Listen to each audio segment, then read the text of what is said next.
Mount Vernon in October 2024 looked like a postcard from America's past. Autumn leaves carpeted the streets of the historic center, and local shop windows were decorated with pumpkins and Halloween decorations. This town of just over 16,000 people was proud of its history, dating back to 1805, and its reputation as a place where everyone knew each other. In the courthouse at 20 Main Street, Judge Robert Russell was wrapping up another session. At 52, he embodied everything the residents of Mount Vernon valued in their leaders: unwavering integrity, deep roots in the community, and an impeccable reputation. Tall, with graying temples and piercing eyes, Russell presided over his court with the same methodical precision his grandfather had once displayed on the local farm. "Case closed," he said, banging his gavel on the bench. Another drunk driving case ended with a fair sentence: 6 months probation and community service. Russell believed that justice should not only be fair, but also serve as a lesson to society. As he left the courthouse, the judge nodded to his assistant, Jerry Thompson, who had been working with him for 8 years. "Tomorrow morning is the Miller alimony case. Remind me to look over the documents," he said, putting on his coat. "Of course, Your Honor. Have a good weekend," Jerry replied, habitually putting the papers away in the safe. Russell headed for his Ford, a practical sedan that he replaced every 5 years, always choosing an American manufacturer. Luxury was foreign to his nature, which had been shaped by a Protestant work ethic and modesty. On his way home, he drove past Mount Vernon High School, where his wife Susan worked. A school nurse for 20 years, she was known in town as someone you could turn to not only with a scratch or a headache, but also with problems that teenagers were reluctant to discuss at home. The Russell home was on Elm Street, in a neighborhood where the town's most respected families lived. The 2-story Victorian-style house, built in the 1920s, was Robert's pride and joy. He had bought it 20 years ago when he was just starting his career as a lawyer, before he was appointed a judge. The neat lawn, white picket fence, and porch with a swing set all created the picture of a perfect American family. "Susan, I'm home!" he shouted as he entered the hallway. The smell of roast chicken filled the house, and Robert felt the tension of the workday begin to melt away. "In the kitchen," his wife replied. Her voice sounded normal, but Robert, without realizing it, was already beginning to notice subtle changes. Susan had seemed more distracted in recent weeks, staying late at work more often and spending her evenings on the phone. At 45, Susan Russell had retained the attractiveness that had once captured the heart of the young lawyer. Her light hair was now dyed and wrinkles had appeared around her eyes, but she was still a woman who attracted attention. Her job at the school required her to be in constant contact with people, and this interaction gave her the energy she sometimes lacked at home. "How's it going at court?" she asked, without looking up from the frying pan. "Same old. Drake got caught drunk driving again, 3rd time in 2 years. Robert sat down at the kitchen table, where the dishes were already set. The ritual of family dinners was important to him, an island of stability in a changing world. "Poor Mary Drake. She's probably ashamed to show her face in public," Susan remarked sympathetically. They ate dinner, discussing their plans for the weekend. Robert wanted to trim the hedge, and Susan was going to visit her mother in the nursing home. It was the ordinary life of an ordinary family that they had built over the past 20 years. After dinner, Robert retired to his study, a small room where he prepared for meetings and read legal literature. The walls were covered with diplomas and photographs from various ceremonies. A photograph of him being appointed judge held a special place, with Susan standing next to him, smiling proudly. Meanwhile, Susan was cleaning the kitchen, but her thoughts were far away. 3 months ago, a new beauty salon called Image opened in town. The owner, Alex Morris, had come from Columbus and immediately attracted the attention of the townspeople. Not only with her professional skills, but also with her story. She was a transgender woman, which provoked a mixed reaction in conservative Mount Vernon. Susan first came to the salon on the recommendation of a colleague. Alex turned out to be a surprisingly sensitive and understanding person. 38 years old, tall, with long dark hair and expressive eyes, she was a good listener. Unlike other hairdressers, Alex didn't make small talk. She asked questions that made you think. "You seem tired. Not from work, but from life," she said during Susan's second visit. Those are two different things." That phrase stuck in the school nurse's mind. When was the last time she had felt alive? Not functioning, not fulfilling her duties, but actually alive. Gradually, the visits to the salon became more frequent. Alex talked about her life without embellishment, about the difficulties of transition, her family's lack of understanding, and her search for herself. Susan envied her honesty with herself. "You know what the hardest part is?" Alex asked as she styled Susan's hair. "Not changing. Change is natural. It's hard to stay true to yourself when everyone around you expects you to be constant." Susan thought about those words. 20 years of marriage, 20 years of the same job, the same roles. Judge's wife, school nurse, mother. When did she stop being just Susan? Alex Morris, meanwhile, was trying to find her place in a new town. The move from Columbus had been forced. After another conflict with her neighbors, she decided to start with a clean slate. Mount Vernon seemed small enough not to get lost in, but big enough to remain unnoticed. However, reality proved to be more complicated. Just a week after opening her salon, she noticed some townspeople crossing the street when they saw her. Anonymous threatening phone calls began in the second week. But there were also those who accepted her, mostly women who were tired of judgment and seeking understanding. Susan Russell was among them. Alex immediately realized that she was an unhappy woman trapped in a golden cage of social expectations. There was something about Susan that reminded Alex of a bird that had forgotten how to fly. "Sometimes I think I'm living someone else's life," Susan confessed during one of her visits.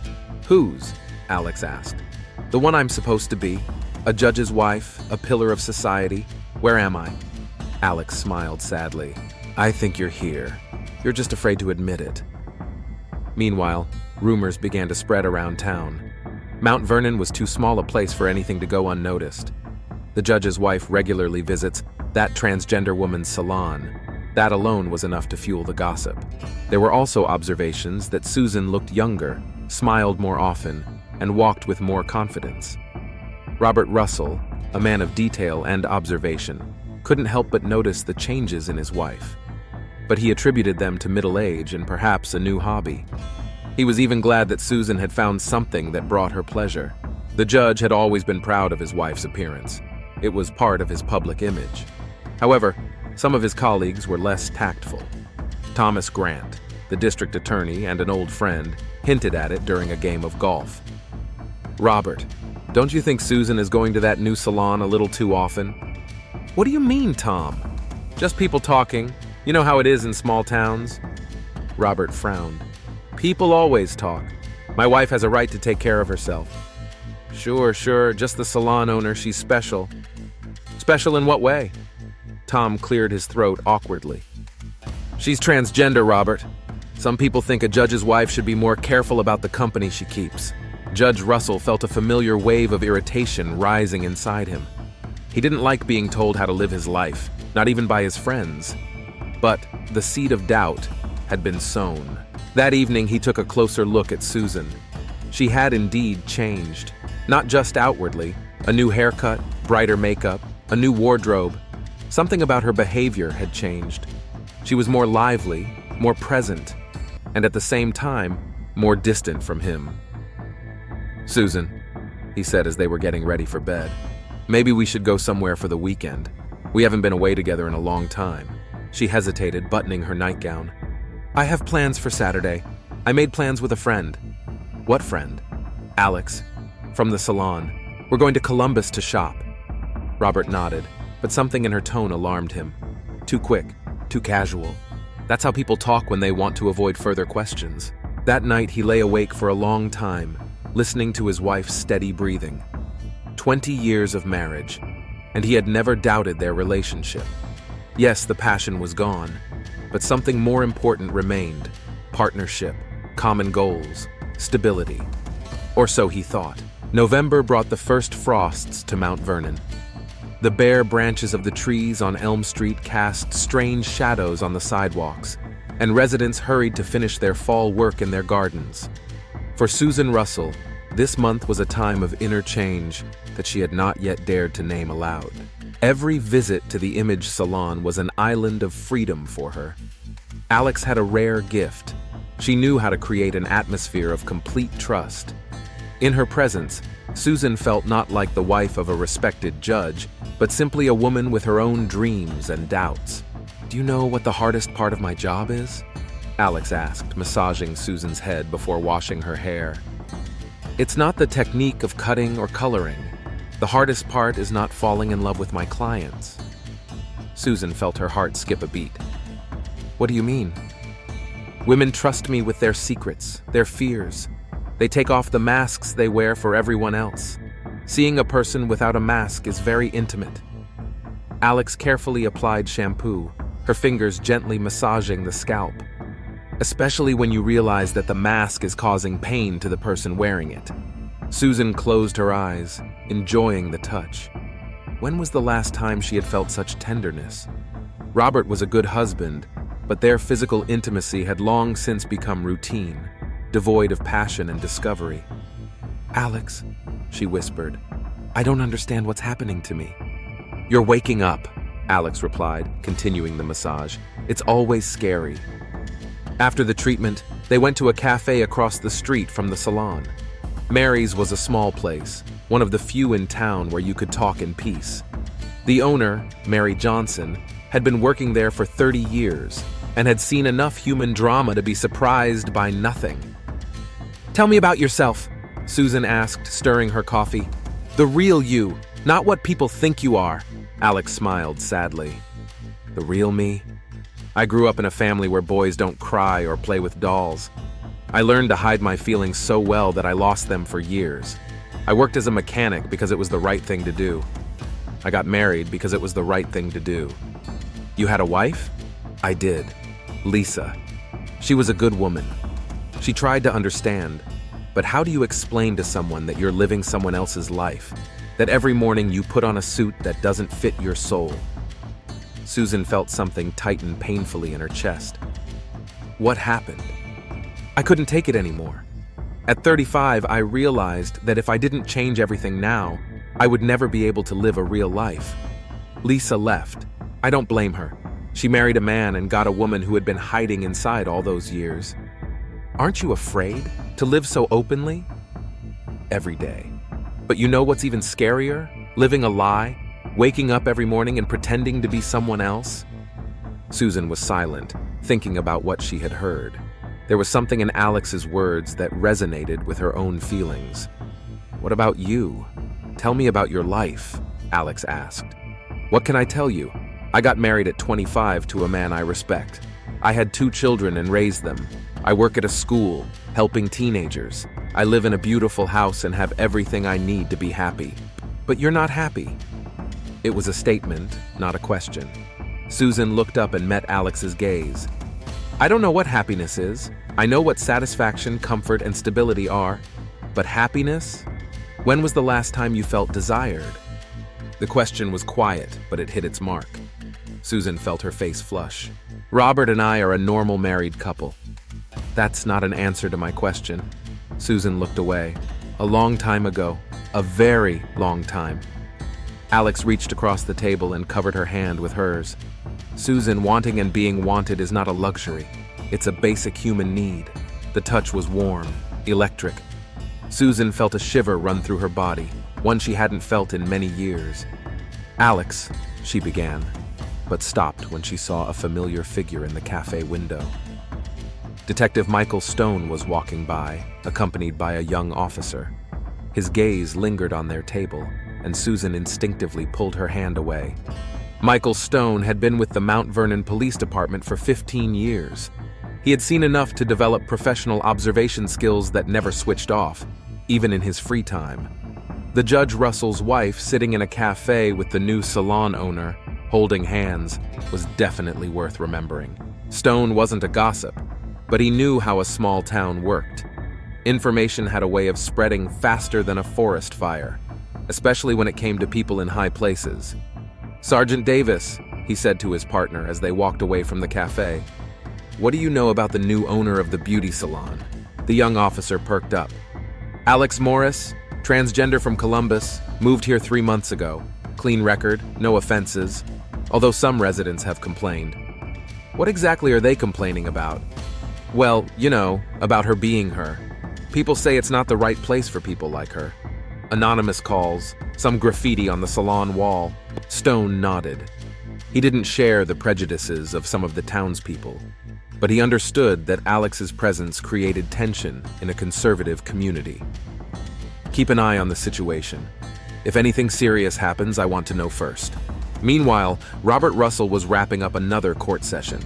It was a simple case, a parking violation, but the judge couldn't concentrate. His thoughts kept returning to the changes in his wife's behavior. The night before, he had tried to initiate intimacy, but Susan had gently pushed him away, citing fatigue. This was happening more and more often. What's more, she had become distant even in everyday matters. She used to be interested in his work, ask about his day, and discuss city news. Now it seemed as if her thoughts were somewhere far away. After work, instead of going home, Robert decided to drive into the city center. He needed to buy something at the pharmacy, but in reality, he wanted to see the salon that everyone had been talking about. Image was located in an old building that used to be a bookstore. The window was tastefully decorated, modern but not flashy.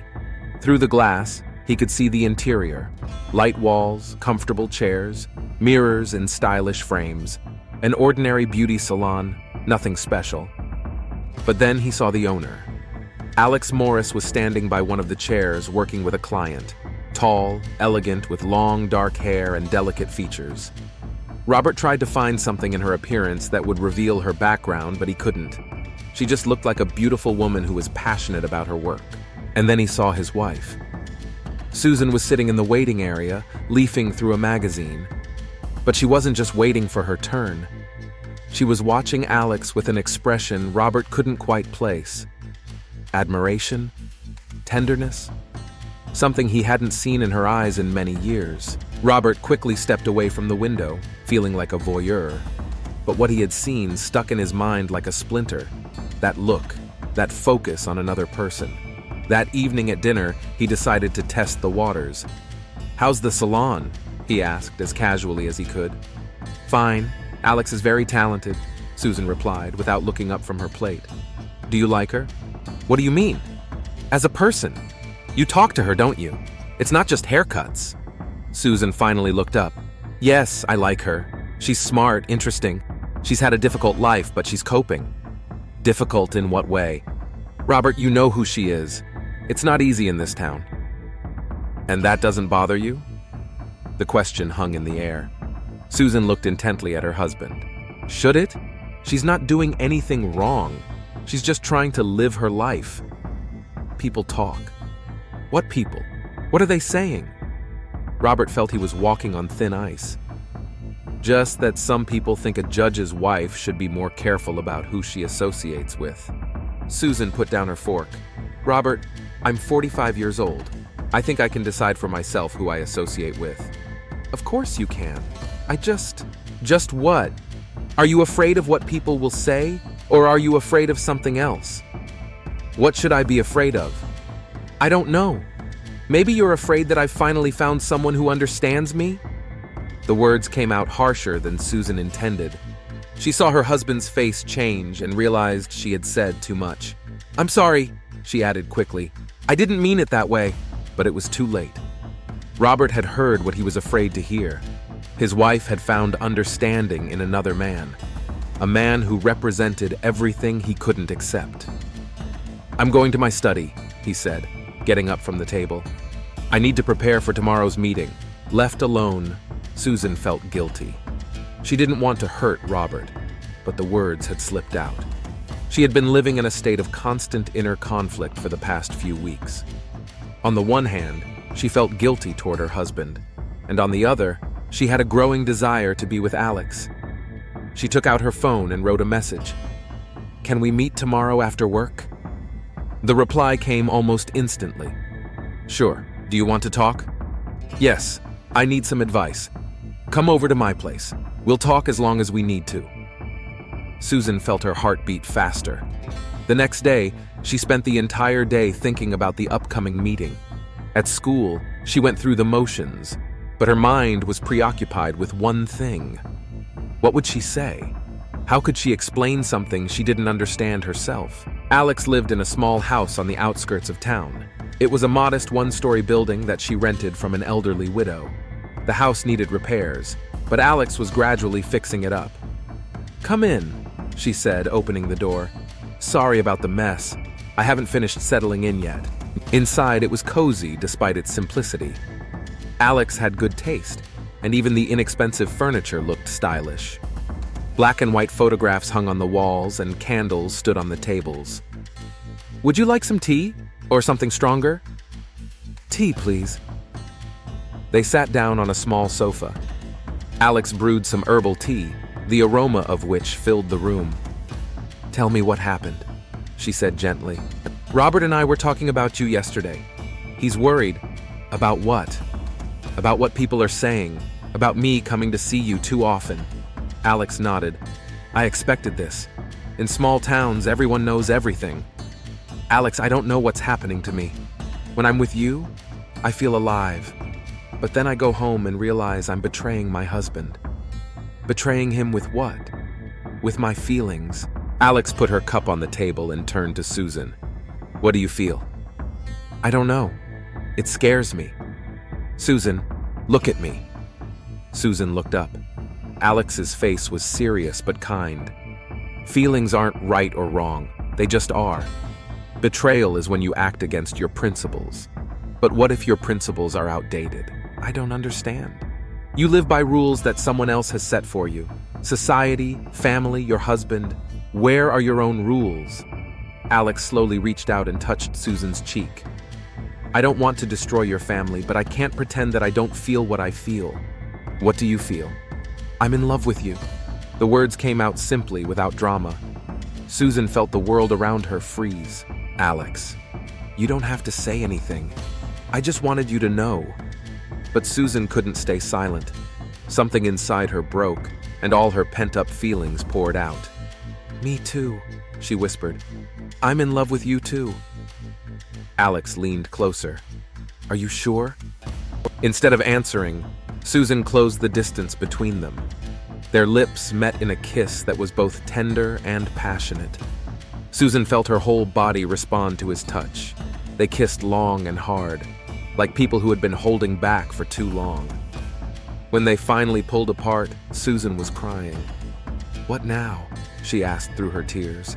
"I don't know," Alex replied honestly. "But we'll figure it out, together." At that moment, on the other side of town, Robert Russell sat in his office trying to concentrate on his paperwork. But the words blurred before his eyes. He couldn't stop thinking about what he had seen in the salon, about his wife's look, about what she had said at dinner. December brought the first snow to Mount Vernon. Christmas decorations appeared in shop windows, and the town hall erected the main Christmas tree in the central square. For most of the townspeople, it was a time of family comfort and holiday preparations. But for Susan Russell, every day was a test of strength. After that evening at Alex's house, their relationship changed dramatically. They met 3 times a week, always under plausible pretexts. Visits to the salon, shopping trips, meetings in cafes. Susan became a master at creating alibis. But every lie, every excuse ate away at her from the inside. "I feel like a criminal," she confessed to Alex during one of their meetings. They were sitting in Alex's car in the parking lot of a shopping center in a neighboring town, where they had gone to avoid prying eyes. "You're not a criminal. You're a woman who deserves happiness," Alex replied, intertwining their fingers. "But I'm married. I have responsibilities." "What about your responsibilities to yourself?" Susan didn't know how to respond. Everything she had been taught, all the principles she had lived by, told her she was doing the wrong thing. But when she was with Alex, those voices faded away, drowned out by a feeling of fulfillment she hadn't felt in years. Their relationship became more intimate, not just physically, although that played an important role. Alex knew how to touch her as if every touch was a gift. They talked about things Susan had never discussed with her husband, her fears, her dreams, how she saw her life. "Sometimes I think I'll wake up and it will all be a dream," Susan said, lying in Alex's arms at her house. "Good or bad, Too good to be true. Alex kissed her on the temple. It's true. The absolute truth of your life.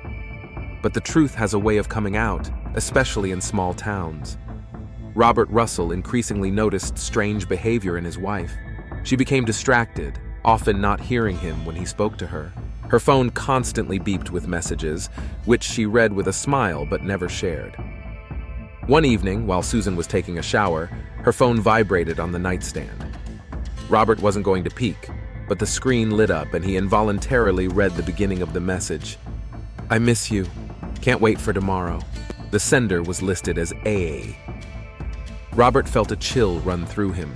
He knew only one person whose name began with A in his wife's new circle. The next day, he made a decision that went against all his principles.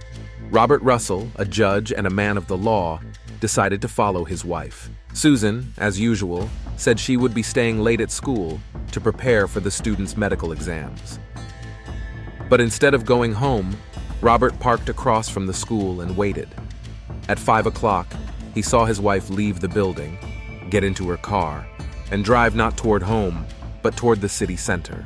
He followed her at a distance, feeling like a private detective in a cheap detective story. Susan parked near the image salon but did not go inside. Instead, she waited until Alex came out and locked the door. Robert watched them hug when they met. It wasn't a friendly hug, but something more intimate. Then they got into Alex's car and drove away. He followed them to Alex's house on the outskirts of town. The lights were on, and the car was in the driveway. Robert parked in an alley and waited. An hour passed. 2, 3. When Susan finally came out of the house, it was already dark. Robert saw them say goodbye at the door. A long kiss, tender embraces. All his worst suspicions were confirmed. He got home before his wife and was sitting in his study when he heard her keys in the lock. "Robert, I'm home," she called out, as always. "I'm here," he replied, without moving. Susan appeared in the study doorway. She looked radiant, happier than he had seen her in years. "How was your day?" she asked. "Fine. How about you? How's school?" "Fine. Lots of paperwork." A lie. A simple, shameless lie. Robert felt anger rising inside him. "Susan, we need to talk." Something in his tone made her wary. "About what?" "About where you've been for the last 3 hours." She froze. "I told you at school. Don't lie to me." "Robert, I don't understand." "I saw you, near the salon.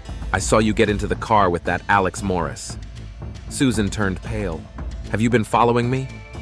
"I was trying to figure out what was going on with my wife. It turns out she's cheating on me." "Robert, with a transgender woman," he exploded. "My wife is cheating on me with a transgender woman." The words hung in the air like a slap. Susan felt tears welling up in her eyes. "Don't call her that." "What the hell should I call her? She's a man pretending to be a woman. She's a woman, and she understands me better than you have in 20 years of marriage." "Understands? What does she understand? How to destroy families?" Susan straightened up. "She understands what it means to be yourself, not to play the role that's expected of you." "Role? You call our family a role?" "I don't know. Can you tell me when you last saw me? Not the judge's wife, not the school nurse, but me?" Robert was taken aback. "Of course I see you. When was the last time we talked about my dreams? About what I want out of life?" "Susan, we're adults. We have responsibilities." "What about love? Passion? Are those responsibilities too?" "Love isn't just passion. It's commitment, respect, shared goals. And where is that in our marriage?" The question hit him hard. Robert realized he couldn't answer. "I want you to stop seeing her," he said finally. "Or what?" "Or I'll be forced to take action." "What action?" "I'm a judge, Susan. I have influence in this town." She looked at him in surprise. "Are you threatening me?" "I'm trying to save our family." "By threatening an innocent person?"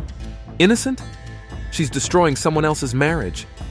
She made me feel alive. She made me feel capable of feeling." Susan turned toward the door. "I need to think. Where are you going?" "I don't know, but I can't stay here." She left, leaving Robert alone with his anger and pain. He had never felt so helpless, All his life, he had solved problems with logic and the law. But what do you do when the problem is in your own heart? Susan drove to Alex's. She found her in the salon, where she was working late, preparing for the Christmas season. "He knows," Susan said as she entered the salon. Alex looked up from the files she was working on.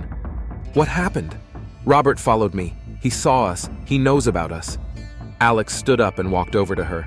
"How did he react?" "Badly. Really badly. He wants me to stop seeing you." "And what did you say?" "Nothing. I left."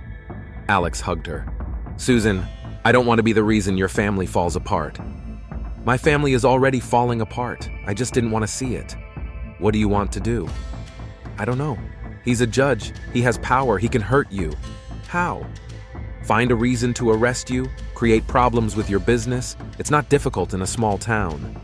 Alex thought for a moment. "Maybe I should leave." "No," Susan said sharply. "I won't let him intimidate you." "Then what?" "Give me some time. I'll try to talk to him." But time was a luxury they didn't have. The next day, Robert Russell went to the office of District Attorney Thomas Grant. "Tom, I need your help," he said, sitting down in the chair opposite his old friend. "What's wrong, Robert?" "You look terrible. Family problems. Susan is cheating on me." Tom whistled. "Damn, buddy, I'm sorry." "The transgender woman from the salon, Alex Morris." "Seriously? I didn't think Susan was like that. She always seemed so normal." "Tom, I want you to find something on her." "On whom? On Susan?" "On Alex Morris. There must be something. Unpaid taxes, health violations, anything." Tom frowned. "Robert, that's unethical. I can't go after someone for your family problems." "She's destroying my family!" "But that's not a crime." "Tom, I'm begging you, as a friend." The prosecutor was silent for a long time. "I'll see what I can do, but I can't promise anything." Robert nodded. "That's enough." A week later, Tom called back. "Robert, I have something. The tax office found discrepancies in Alex Morris's tax return. Minor ones, but enough to open a case." "Great. When can we arrest him?" "Robert, think again. This could end badly." "For whom?" "For everyone, including you." But Robert Russell had already made up his mind. The pain of his wife's betrayal had turned into a thirst for revenge. If he couldn't get Susan back, he would at least remove the source of temptation. Alex was arrested on Friday morning, right in the salon. Detective Stone, who had received the warrant, felt uncomfortable. The case seemed far-fetched. "Alex Morris, you're under arrest on suspicion of tax evasion," he said, putting on the handcuffs. "This is a mistake," Alex said calmly. "I pay all my taxes." "You can tell that to the court." News of the arrest spread throughout the city in a matter of hours. The reaction was mixed. Some said she deserved it, others sympathized. But everyone understood that something was wrong. Susan learned of the arrest from a colleague. She immediately knew who was behind it. When she came home that evening, she found Robert in the living room. "How could you?" she asked. "What are you talking about?" "Don't pretend. You arrested an innocent man." "I didn't arrest him, the police did." "At your request." Robert stood up. "She broke the law." "What law?" "Tax law. It's a false accusation and you know it." "Prove it." Susan looked at her husband as if he were a stranger. "I don't know you. I'm protecting my family." "You're destroying it." "Have I already destroyed it?" he asked quietly. "Not me, Robert, we have. We destroyed it years ago, we just didn't want to see it." "Susan, please, we can fix this." "No, we can't." She went upstairs, gathered her things, and came down with a suitcase. "Where are you going?" "To my mother's. I need time to think." "Susan, don't go, we can work this out." "You put an innocent man in prison out of revenge. How can I live with that?" "She's not innocent, she stole my wife." "She didn't steal her. I went to her myself." "Why?" he shouted. "Why did you choose her?" Susan stopped at the door. "Because she sees me, the real me." "I see you too." "No, Robert, you see what you want to see." She left, leaving him alone in a house that was no longer a home. January 2025 brought severe frosts to Mount Vernon. The snow that had fallen in December had not melted, turning into a dirty slush on the roads. The town seemed deserted. Residents hurried about their business, wrapped in coats and avoiding unnecessary conversation. Alex Morris had been in the county jail for 3 weeks. The cell was small, cold, and smelled of disinfectant. Her lawyer, a young court-appointed defense attorney, told her honestly that the case looked dubious, but that it would be difficult to prove fraud. "Someone really doesn't want you to remain free," he said during their last meeting. "Do you have any influential enemies?" Alex didn't answer. She knew who was behind her arrest, but she couldn't prove it. More than that, she was worried about Susan. 3 weeks without a word, no way to get in touch. What was happening to the woman she loved? Susan, meanwhile, was living at Golden Years, a nursing home where her 80-year-old mother resided. Officially, she was helping to care for her mother, but in reality, she simply didn't know where else to go. Robert called every day, left messages, even came by, but Susan refused to see him. "Honey, you can't hide forever," her mother Dorothy said during one of their evening conversations. Despite her age, the old woman remained perceptive. "I'm not hiding. I'm thinking. About what? About what to do next. What do you want to do?" Susan looked out the window at the snow-covered yard. "I want Alex to be released. I want Robert to admit he was wrong. I want a lot of things. Wanting isn't enough. You have to act." "How? Robert is a judge. He has power. And you have the truth." The truth. Susan thought about that word every day. The truth was that she was in love with Alex. The truth was that her marriage had been dead for years. The truth was that her husband had turned into a vengeful tyrant. Robert Russell was going through the worst days of his life. The house on Elm Street had become a museum of his broken marriage. There were reminders of Susan everywhere. Her photos, her things, her scent on the pillow. He couldn't get rid of it all, nor could he live with it. Work became his only salvation. In court, he could control the situation, pass sentences, restore justice. But even there, he was haunted by the stares of his colleagues. Everyone knew about his family problems, and that humiliated him more than any accusation. "Robert, maybe you should take some time off," Tom Grant suggested after another hearing. "Why?" "You look exhausted. People are talking." "Let them talk. The Morris case is coming up next week. Maybe it would be better if another judge took it?" Robert turned sharply to his friend. "Why?" "Well, because of the obvious conflict of interest." "What conflict?" "Robert, everyone knows she was your wife's mistress." The word mistresses hit Robert like a slap in the face. "Watch your language, Tom." "I'm sorry, but that doesn't change the fact. You can't objectively judge a man who what? Destroyed my family? That's exactly why I have to judge him, her, and no, you don't." But Robert had already made up his mind. He would be handling the Alex Morris case, and the sentence would be harsh. It was the only way to restore justice. On Friday evening, as Robert sat in his home office with a glass of whiskey, the doorbell rang. He wasn't expecting anyone and thought it was another journalist. The story of the judge whose wife had cheated on him with a transgender woman had attracted the attention of the regional media. But standing at the door was Susan. She looked tired and aged. Dark circles under her eyes, paleness, thinness. Everything indicated that the last few weeks had been just as difficult for her. "Can I come in?" she asked. Robert stepped aside to let her in. They walked into the living room where just a month ago they had spent quiet family evenings. "How are you?" he asked. "Bad. How are you?" "Bad too." They sat down opposite each other like strangers. "Robert, I have something to say." "I'm listening. I want a divorce." The words came out calmly, but they hit Robert like a bolt of lightning. He knew it was possible, but hearing it out loud was unbearable. "Susan, please don't say we can fix this. We both know we can't." "Because of her?" "Because of us. Alex just showed me what I'm missing." "And what are you missing?" "The chance to be myself." Robert stood up and walked over to the window. 20 years, Susan. 20 years we've been building this life. You've been building it. I've just been living in what you built. That's not true. Robert, when was the last time you asked me what I wanted? Not what I needed for a home or a family, but what I wanted. He was silent because he couldn't answer. I never wanted to be a judge's wife. I wanted to travel, study medicine, maybe do research. But you decided I needed stability. I wanted to give you the best life. You gave me your version of the best life. Susan stood up. But it's not just that. You put an innocent man in prison out of revenge. She's not innocent. Robert, we both know the tax case was fabricated. Prove it. I will prove it. I've already contacted journalists in Columbus.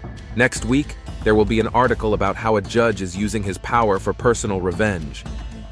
Robert felt the blood drain from his face. What did you tell them? I told them the whole truth. About our marriage, about Alex, about how you framed him. You couldn't have. I already did. They have recordings of our conversations, documents, witnesses. Susan, do you understand what this means? Yes, it means Alex will be released, and you'll be punished for corruption. Robert felt the world crumbling around him. His career, his reputation, his future. It was all disappearing before his eyes. Why?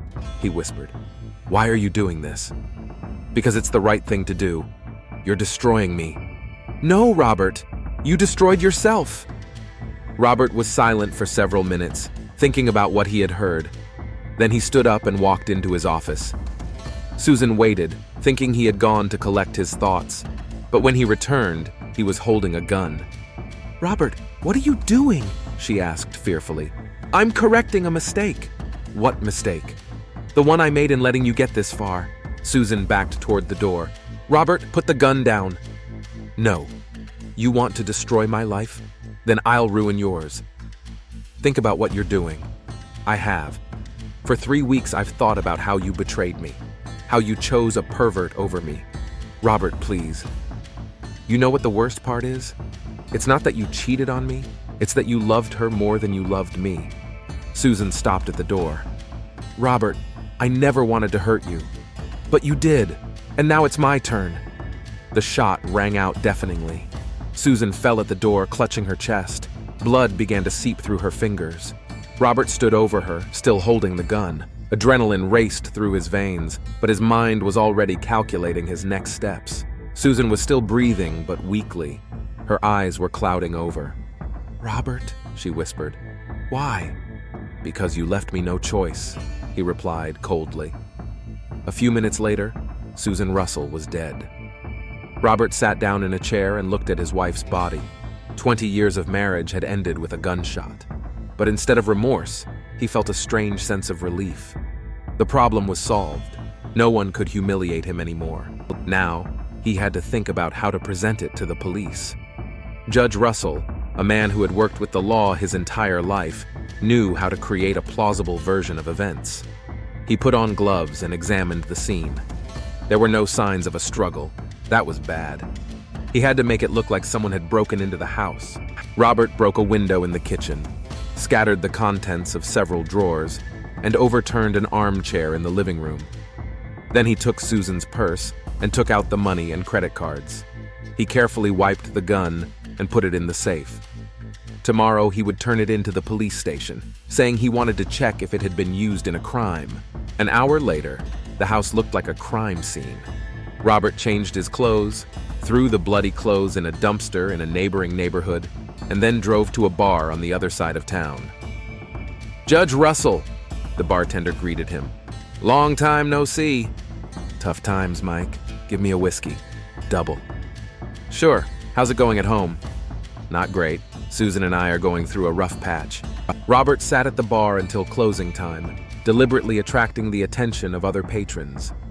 He talked about his family problems and how he was suffering from being separated from his wife. He created an alibi and the image of a suffering husband. At 2 a.m, he returned home. He turned on the lights and shouted loudly, "Susan, I'm home!" Then he went into the living room and discovered the body. His cry of horror was completely sincere. Even knowing what he would find, he was not prepared to see his dead wife again. Robert dialed 911, but this time his story was different. 911, what service do you need? Police, hurry, my wife is dead in my house. Sir, calm down. What is your address? 47 Elm Street. Someone killed my wife. Sir, are you safe? I don't know. It looks like the burglars are gone. My God, there's so much blood. Don't touch anything. The police are on their way. Robert sat down on the steps of the porch and waited. 10 minutes later, the first patrol cars arrived, followed shortly by Detective Michael Stone.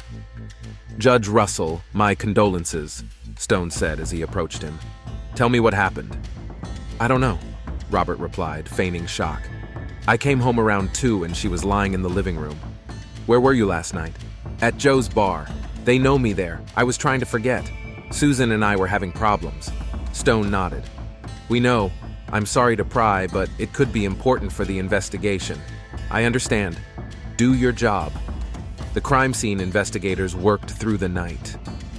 Robert sat in a patrol car, watching them examine his house. He knew he hadn't left any evidence, but he was nervous nonetheless. Judge, Stone said to him, do you have a place to stay? I'll go to a friend's. I can't stay here. I understand. We'll need to talk more tomorrow. Sure. I'll do everything I can to catch the bastard who did this. Robert drove to a motel on the highway. In his room, he took a shower and went to bed. For the first time in weeks, he slept peacefully. The problem was solved. Susan could no longer hurt him. In the morning, he was awakened by the ringing of the phone. It was Tom Grant. Robert, I heard the news. My condolences. Thanks, Tom. If you need help with the funeral or anything else, thanks. For now, I'm just trying to get through this. I understand. By the way, about the Morris case, in light of the circumstances, maybe we should postpone it? Robert thought about it. No, justice shouldn't wait. I'll hold the hearing next week. Are you sure? Yes. Work will help me take my mind off things. In fact, Robert wanted to finish what he had started. Alex Morris would get his sentence. A long prison term for tax evasion would be his final revenge on the woman who had destroyed his marriage. He didn't know that Detective Stone had already begun to doubt the robbery theory. There were too many inconsistencies, too many coincidences, and most importantly, the husband had a much stronger motive than any robber could have had. Susan Russell's funeral was held on Wednesday at the Mount Vernon Methodist Church. The small building was overflowing with colleagues from the school, neighbors, and family friends. Robert sat in the front row in a black suit, portraying a grief-stricken widower. The pastor spoke of Susan as a devoted wife, caring mother, and selfless nurse. He made no mention of family problems or the reasons for her death. In small towns, such topics are avoided at funerals. Detective Michael Stone watched the ceremony. He studied Robert's face, looking for signs of insincerity. The judge played his role flawlessly, a grieving husband who had lost his dearest. But something alarmed the experienced investigator. After the service, people approached Robert to offer their condolences. Most were sincere, but some cast strange glances. Rumors about the judge's family problems had long since spread throughout the town. My condolences, Judge, said Mary Johnson, the cafe owner. Susan was a good woman. Thank you, Mary. She loved your apple pie. If you need anything, don't hesitate to ask. We're all here for you. Robert nodded, but noticed how Mary quickly looked away. She knew more than she was saying. Susan often met Alex at her cafe. Fewer people gathered at the cemetery. Stone continued to watch. When the coffin was lowered into the ground, Robert did not cry. His face was stony, controlled, too controlled for a man who had lost his wife. After the funeral, the detective returned to the station and reviewed the case files once more. The robbery theory had too many inconsistencies. First, nothing of value was missing. Yes, the money from the wallet was gone, but the expensive jewelry, electronics, and even Susan's wedding ring were untouched. Second, the break-in looked staged. A broken window, overturned furniture, it was all too obvious, as if someone wanted to make it look like a struggle. Third, the judge's alibi was too perfect. An evening at a bar, numerous witnesses, a time confirmed to the minute. It was as if he had deliberately created an alibi for himself. Sergeant Davis, Stone called to his partner. What do we know about the Russells' family problems? Well, everyone knows they've had difficulties. Susan was seeing the salon owner, Alex Morris, who's in jail now on charges brought with Judge Russell's help. Yeah, her case is coming up tomorrow, by the way. Stone thought about it. Weird coincidence. The wife dies just before her lover's trial. You think the judge? I'm not thinking anything yet. Just gathering facts. Meanwhile, at the county jail, Alex Morris learned of Susan's death from her lawyer. She's dead? Alex asked, unable to believe what she was hearing. Yes, killed during a home invasion. Alex felt the world collapse around her. The woman she loved, who had shown her what it meant to be happy, was gone. When did it happen? Sunday night. The funeral has already taken place. And the judge? He's fine. He was at a bar when it happened. Alex frowned. Something about this story didn't add up. Robert Russell wasn't the kind of man who drowned his sorrows in alcohol. He was controlling, methodical. Even in anger, he remained cold and calculating. Mr. Wilson, she said to the lawyer, what about my case? The judge insists that the trial go ahead tomorrow. He says the work will help him take his mind off things. He's going to judge me after what happened? Technically, he has no grounds to recuse himself. There's no proven conflict of interest. Alex understood. Robert wanted to finish what he had started. Even his wife's death would not stop his thirst for revenge. The next day, the courtroom was packed. The case had attracted the attention of not only local residents, but also the regional media. The story of a transgender woman accused of tax evasion by a judge whose wife had been murdered seemed too dramatic to ignore. Robert entered the courtroom wearing a black suit. He looked serious, mournful, but determined. The perfect image of a judge who does not allow personal tragedies to influence the performance of his duty. All rise. The court is in session, announced the clerk. Alex stood up with her lawyer. She was pale and thin after a month in prison. Her black clothes emphasized her emaciation. Robert took his seat and looked at the defendant. In her eyes, he saw not fear, but something else. Suspicion? Knowledge? The state of California versus Alex Morris, he began, charged with tax evasion. Prosecutor Tom Grant presented his evidence. It was weak, minor discrepancies in documents that could be explained away as mistakes or misunderstandings. But Robert knew that in his court, it would be enough. Alex's lawyer tried to defend her, but Robert blocked most of his objections. He ran the trial with an iron fist, steering it toward a predetermined outcome. Your Honor, said the defense attorney, these charges appear to be fabricated. My client has only lived in this town for a few months. Why would she deliberately break tax laws? Objection overruled, Robert replied coldly. The motives for a crime do not change the facts. The courtroom erupted in noise. Even for conservative Mount Vernon, such bias seemed blatant. Detective Stone, who was observing the proceedings, took notes. The judge's behavior only reinforced his suspicions. Robert Russell was not acting like an impartial judge, but like a man settling a personal score. When it was the defendant's turn to make her final statement, Alex stood up and looked directly at Robert. Your Honor, she began, I'm not going to talk about taxes or documents. We all know why I'm here. Miss Morris, the lawyer began, but she stopped him with a gesture. I'm here because I loved your wife, and she loved me. That's not a crime. Silence fell over the courtroom. Robert clenched his fists. Susan was unhappy in her marriage, Alex continued. She felt trapped by other people's expectations. I just showed her that there was another way to live. The court is now in recess, Robert said sharply. No, Alex replied firmly. I'm not finished. She turned to the courtroom. Susan was going to tell the truth about how my case was framed. She wanted to restore justice. Robert turned pale. Security! And now she's dead, Alex said loudly. How convenient for someone who couldn't handle the truth. Take the defendant away! Robert shouted. But it was too late. Alex's words spread through the courtroom like sparks.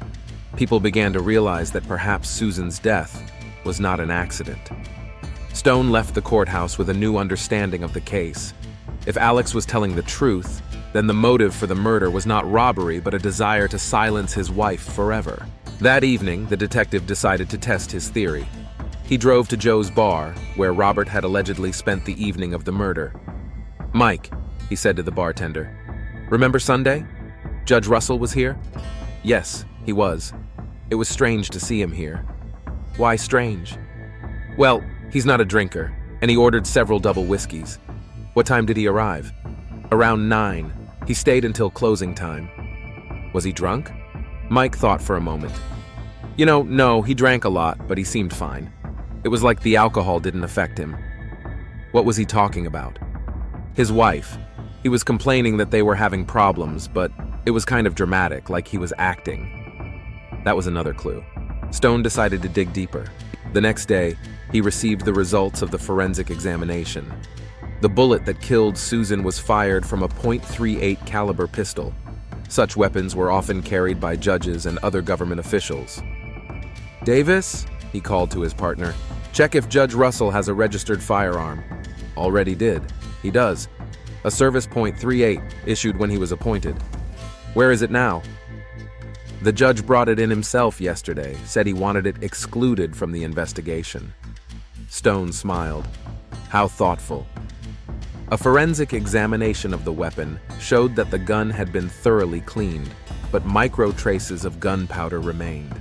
They matched the bullet found in Susan's body. Now Stone had evidence, motive, and opportunity. It was time to act. On Friday morning, the detective arrived at Robert's house with a search warrant. The judge greeted him calmly, even with some surprise. "Detective Stone? Is something wrong?" "We have a search warrant, Your Honor." "A search warrant? Why?" "New developments in your wife's case." Robert let the police into the house. He wasn't worried. All the evidence had been destroyed and an alibi had been established. But the detectives weren't just looking for direct evidence. In a trash can behind the house, they found the remains of burned clothing. In the garage, there were traces of blood that Robert hadn't noticed when cleaning. In his office, there was a computer with deleted files that could be recovered. One of the recovered documents was particularly interesting. A draft letter addressed to journalists in which Susan described her husband's corruption. "Judge Russell," Stone said when the search was over, "I need to ask you a few questions." "Of course. I'm ready to help the investigation." "Where were you on Sunday between 7 and 9 in the evening?" "At home. Then I went to a bar." "Any witnesses?" "No, I was alone." "Was your wife planning to go to the press?" Robert hesitated. "Why?" Stone nodded. "Judge, I'm afraid I have to inform you that you are suspected of murdering your wife." Robert turned pale. "What? That's absurd. We have evidence." "What evidence?" "The bullet was fired from your gun. Traces of evidence tampering were found in the house. You had a motive. You wanted to prevent your wife from exposing your corruption. Those are just circumstances. There's no direct evidence." "Judge Robert Russell, you are under arrest on suspicion of the murder of Susan Russell." Robert's trial lasted 3 months. The prosecution presented ironclad evidence: ballistics, blood traces, and recovered files. The defense tried to prove his innocence, but the evidence was irrefutable. Alex Morris was released after Robert's arrest. All charges against her were dropped. She left Mount Vernon, unable to stay in the town where she had lost her love. Robert Russell was sentenced to life imprisonment without the possibility of parole. The man who had spent his entire life dispensing justice had become its victim. The story of the judge who killed his wife because of prejudice and pride serves as a warning about how hatred can destroy a person.